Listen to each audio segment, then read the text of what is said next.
UPI ने पिछले कुछ सालों में भारत में डिजिटल पेमेंट की तस्वीर पूरी तरह बदल दी। आज छोटी दुकान से लेकर बड़े मॉल तक ज्यादातर लोग यूपीआई से पेमेंट करते हैं। लेकिन अब सरकार एक ऐसा बदलाव करने पर विचार कर रही है जिसका असर बड़े कारोबारियों पर पड़ सकता है। सरकार 2000 से ज्यादा के यूपीआई पेमेंट पर एक छोटा चार्ज लगाने की तैयारी कर रही है। हालांकि आम लोगों और छोटे कारोबारियों को इससे राहत मिल सकती है। सरकार का कहना है कि डिजिटल पेमेंट सिस्टम को बेहतर बनाए रखने के लिए बैंकों और पेमेंट कंपनियों को भी कमाई का एक रास्ता मिलना जरूरी है। ऐसे में अब सवाल उठ रहा है कि क्या यूपीआई पर फिर से चार्ज लगेगा, किसे यह फीस देनी होगी और क्या इससे आम ग्राहक की जेब पर कोई असर पड़ेगा। सरकार संसद में payment and settlement system act 2007 में बदलाव के लिए एक बिल लेकर आई।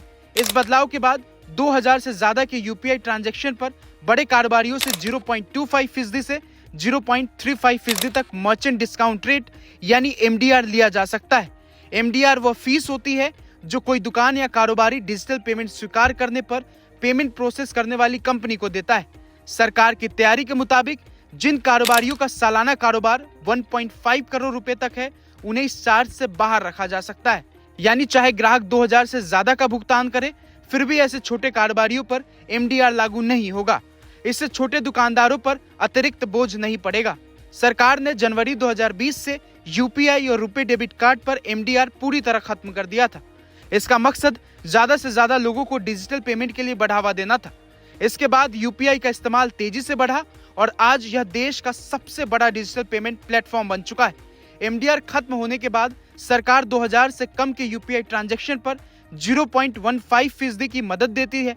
लेकिन पेमेंट्स काउंसिल ऑफ इंडिया का कहना है कि यह मदद काफी नहीं है। डिजिटल पेमेंट सिस्टम को चलाने, नई तकनीक लाने और सुरक्षा बढ़ाने में लगातार खर्च बढ़ रहा है। ऐसे में बैंकों और पेमेंट कंपनियों को पर्याप्त कमाई नहीं हो रही। FY26 के आंकड़ों के मुताबिक 2000 या उससे ज्यादा के यूपीआई ट्रांजैक्शन व्यक्ति के कारोबारी यानी P2M पेमेंट का सिर्फ 4% है। वहीं 86% ट्रांजैक्शन 500 रुपए से कम के हैं और 10% ट्रांजैक्शन 501 रुपए से 2000 के बीच होते हैं। यानी अगर यह नया नियम लागू भी होता है तो इसका असर बहुत कम ट्रांजैक्शन पर पड़ेगा। पेमेंट्स काउंसिल ऑफ इंडिया के मुताबिक देश में करीब 6 करोड़ व्यापारी डिजिटल पेमेंट एक्सेप्ट करते हैं। इनमें से करीब 90% छोटे व्यापारी हैं जिनका सालाना कारोबार 20 लाख रुपए तक है। इसलिए सरकार ऐसे कारोबारियों को राहत देने की तैयारी में है। यूपीआई आज भारत का सबसे बड़ा रिटेल पेमेंट प्लेटफॉर्म बन चुका है। जुलाई 2026 में यूपीआई के जरिए 23.66 अरब ट्रांजैक्शन हुए। वहीं FY17 में जहां सिर्फ 2 करोड़ ट्रांजैक्शन हुए थे, वहीं FY26 तक यह संख्या बढ़कर 241.62 अरब से ज्यादा हो गई। इसी दौरान ट्रांजैक्शन की कुल वैल्यू 7000 करोड़ से बढ़कर करीब 314 लाख करोड़ रुपए तक पहुंच गई। सरकार की कोशिश है कि आम ग्राहकों और छोटे कारोबारियों के लिए यूपीआई पहले की तरह आसान और मुफ्त रहे, जबकि बैंकों और पेमेंट कंपनियों को भी सिस्टम चलाने के लिए जरूरी कमाई मिल सके।